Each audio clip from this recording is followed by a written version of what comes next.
Hello everyone, welcome to one word. Name reaction series के इस video में हम देखेंगे आज Perkin condensation reaction.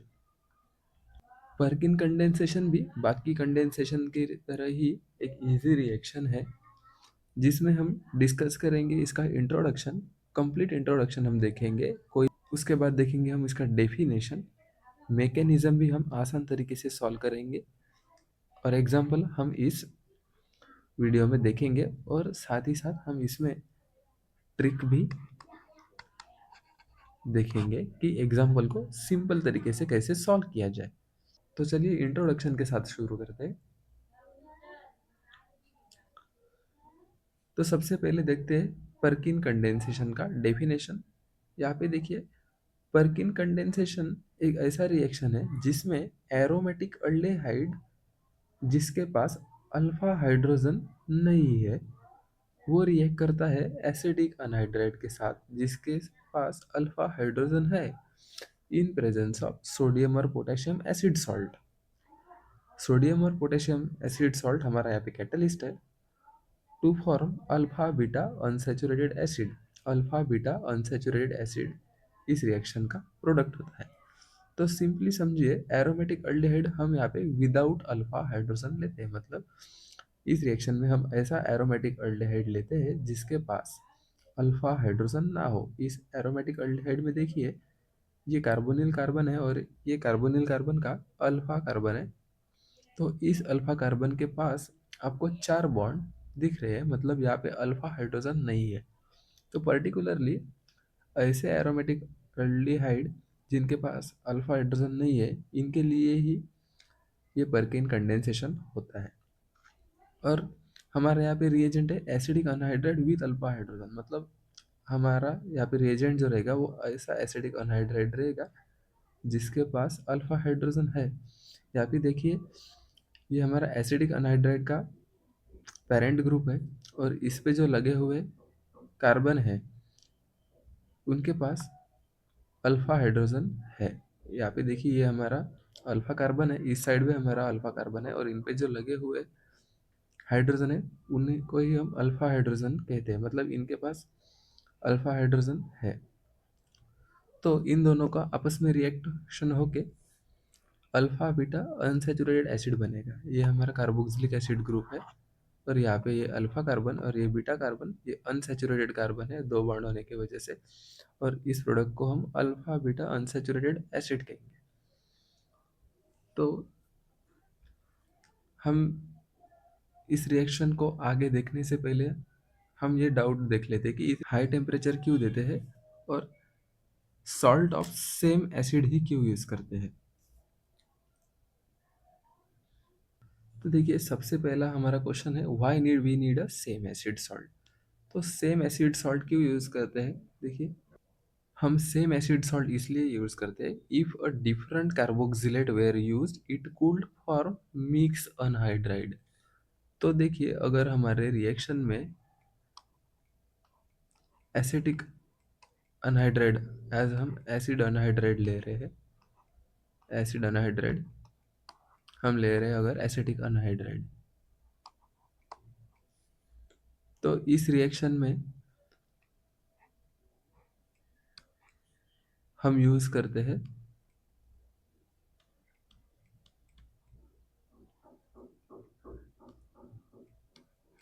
Sodium acetate. तो ऐसा क्यों?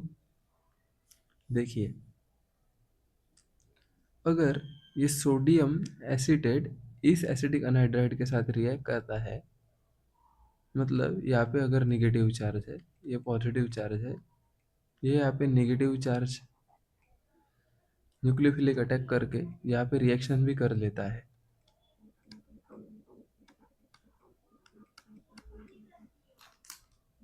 तो यहाँ पे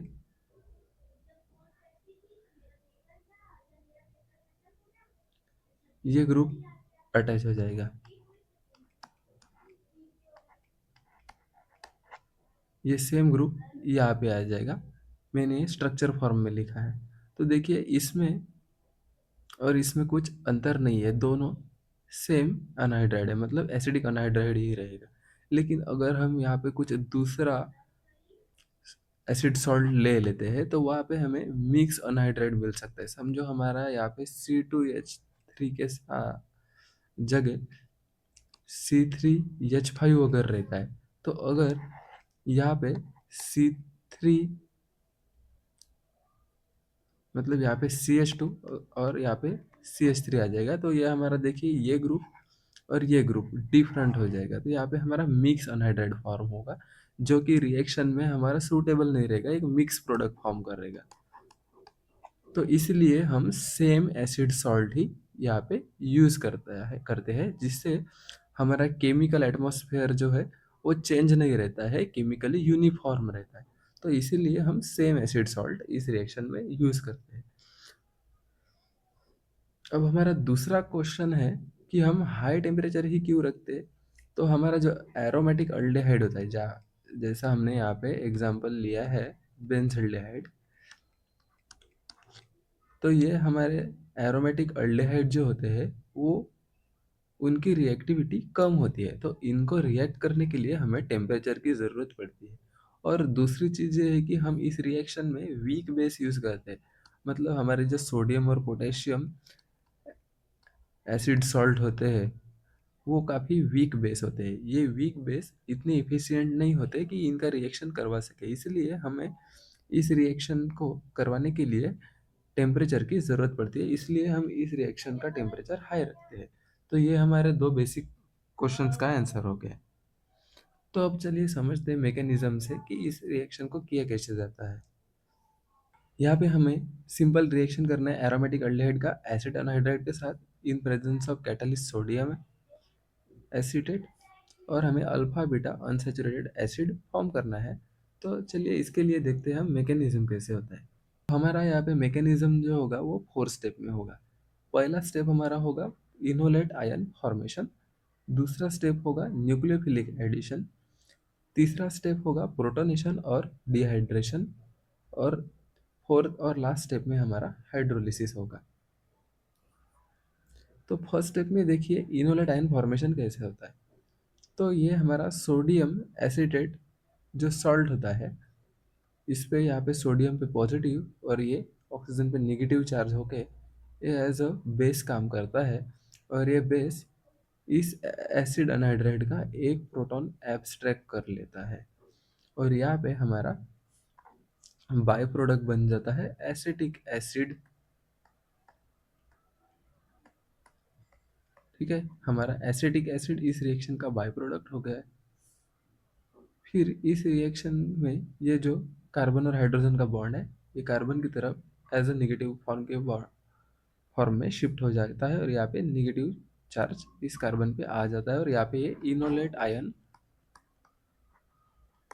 फॉर्म हो जाता है। अब नेक्स्ट स्टेप में ये enolate ion as a nucleophile काम करता है। तो सेकंड स्टेप में देखिए, सेकंड स्टेप में हमारा न्यूक्लियोफिलिक एडिशन होता है। फर्स्ट स्टेप में हमारा जो ये इनोलेट फॉर्म हुआ है, ये जो हमारा एरोमेटिक अल्डेहाइड है उसके साथ न्यूक्लियोफिलिक एडिशन रिएक्शन करेगा। ये जो न्यूक्लियोफाइल हमारा है ये यहाँ पे न्यूक्लियोफिलिक अटैक कर देगा।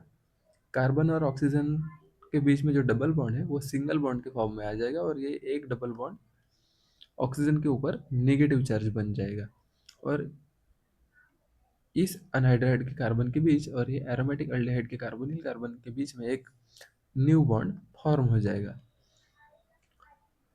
अब ये हमारा यहाँ पे इंटरमीडिएट फॉर्म हो जाएगा। थर्ड स्टेप में इस इंटरमीडिएट का प्रोटोनेशन हो जाता है। तो प्रोटोनेशन कैसे होगा, ये जो हमारा इंटरमीडिएट है, हमारा जो बाय प्रोडक्ट एसिटिक एसिड था उससे एक प्रोटॉन लेके यहाँ पे हाइड्रोक्सिल ग्रुप बना लेता है। अब यहाँ पे हाइड्रोक्सिल ग्रुप बनने से इसका ये स्टेप हो जाता है प्रोटोनेशन। अब प्रोटोनेशन होने के बाद यहाँ पे हाइड्रोक्सिल ग्रुप है, और इस कार्बन के पास जो हाइड्रोजन है यहाँ से एक वाटर मॉलिक्यूल रिमूव हो जाता है, मतलब उसी को हम कहते हैं डिहाइड्रेशन ये डिहाइड्रेशन क्यों होता है? क्योंकि हमारे रिएक्शन में होती है हीट, और इससे हमारा वाटर मॉलिक्यूल बाहर निकल जाता है और हमारा डिहाइड्रेशन हो जाता है, और इन दो कार्बन के बीच में डबल बॉन्ड आ जाता है। अब ये हमारा सेकंड इंटरमीडिएट हो जाता है। अब लास्ट स्टेप में सिंपल हाइड्रोलिसिस होता है। फोर्थ स्टेप में क्या होता है? देखिए, ये जो हमारा सेकंड इंटरमीडिएट फॉर्म हो गया था, इसका सिंपल एसिड हाइड्रोलिसिस हो जाएगा। अब एसिड हाइड्रोलिसिस में क्या होता है? हम वाटर मॉलिक्यूल को ऐसे भी लिख सकते हैं। तो ये OH हो जाता है निगेटिव चार्ज, हाइड्रोजन हो जाता है पॉजिटिव चार्ज। अगर यहाँ पे हम न्यूक्लियोफिलिक अटैक कर देंगे, यहाँ पे रेजोनेंस स्टेबलाइजेशन होके यहाँ पे ये जो एसिटेट ग्रुप है यहाँ से as a good leaving group बाहर निकल जाएगा, और हमारे रिएक्शन में acetic acid as a by product फिर से रिमूव हो जाएगा। इस हाइड्रोजन के साथ ये एसिटेट ग्रुप रिमूव हो जाएगा, और यहाँ पे ये हाइड्रोक्सिल ग्रुप अटैच होके यहाँ पे कार्बोक्सिलिक एसिड ग्रुप फॉर्म हो जाएगा, और इस तरीके से हमारा अल्फा बीटा अनसेचुरेटेड एसिड यहाँ पे फॉर्म हो जाता है। तो इस तरीके से इन 4 स्टेप में ये रिएक्शन कंप्लीट होता है। तो चलिए कुछ एग्जांपल्स हम देखते हैं। तो इस एग्जांपल में देखिए, ये हमारा है aromatic aldehyde without alpha hydrogen, और ये हमारा है एसिड अनहाइड्राइड। तो इन दोनों का रिएक्शन करके हमें ये प्रोडक्ट मिलता है। तो मैकेनिज्म तो आप सॉल्व कर सकते हैं, लेकिन सिंपली ट्रिक से अगर हमें सिर्फ प्रोडक्ट फाइंड करना है तो इस रिएक्शन को हम कैसे सॉल्व कर सकते हैं वो आप यहाँ पे देखिए। अब हमारे रिएक्शन में एक होता है हमारा एरोमेटिक अल्डिहाइड जिसके पास हमारा अल्फा हाइड्रोजन नहीं होना चाहिए, और दूसरा होता है एसिड अनहाइड्राइड जिसके पास अल्फा हाइड्रोजन होना चाहिए।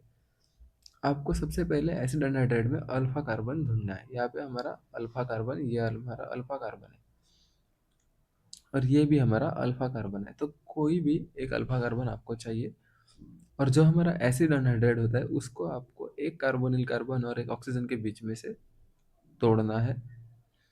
तोड़ने के बाद इस ऑक्सीजन के साथ आपको लगा देना है एक हाइड्रोजन, और इस कार्बन के साथ आपको लगा देना है एक हाइड्रोक्सिल ग्रुप, और इस अल्फा कार्बन के बीच और एरोमेटिक अल्डेहाइड के कार्बोनिल कार्बन के बीच डबल बॉन्ड फॉर्म कर लेना है, और यहाँ से एक हाइड्रोजन, अल्फा हाइड्रोजन, और ये एरोमेटिक अल्डेहाइड का ऑक्सीजन, ये हाइड्रोजन, और एसिड अनहाइड्राइड का ये hydrogen as a water molecule हमें बाहर कर देना है, और इस कार्बन के बीच और इस कार्बन के बीच हमें डबल बॉन्ड फॉर्म कर देना है। यहाँ पे देखिए, ये हमारा एरोमेटिक अल्डिहाइड का पार्ट हो गया, ये हमारा इसका कार्बोनिल कार्बन हो गया। इस कार्बन के बीच और इस कार्बन के बीच हमने यहाँ पे डबल बॉन्ड फॉर्म कर लिया है। ये कार्बन हमारा यहाँ पे आ गया है, ये हमारा हो गया ये कार्बोनिल कार्बन, और यहाँ पे हमारा हाइड्रोक्सिल ग्रुप। तो ये सिंपल ट्रिक है हमारा प्रोडक्ट फाइंड करने की। इसका मैकेनिज्म आप खुद से ट्राई करिए, हमने डिटेल में मैकेनिज्म डिस्कस किया है। चलिए देखते हैं नेक्स्ट एग्जांपल। तो ये इस एग्जांपल में ये हमारा है एरोमेटिक अल्डिहाइड, और ये हमारा है एसिड अनहाइड्राइड, और इसका ये है प्रोडक्ट। अब इस रिएक्शन का ये प्रोडक्ट कैसे आता है इसका मैकेनिज्म आप खुद से सॉल्व करिए। तो परकिन कंडेंसेशन के इस वीडियो में बस इतना ही, मिलते हैं नेक्स्ट वीडियो में। Bye bye.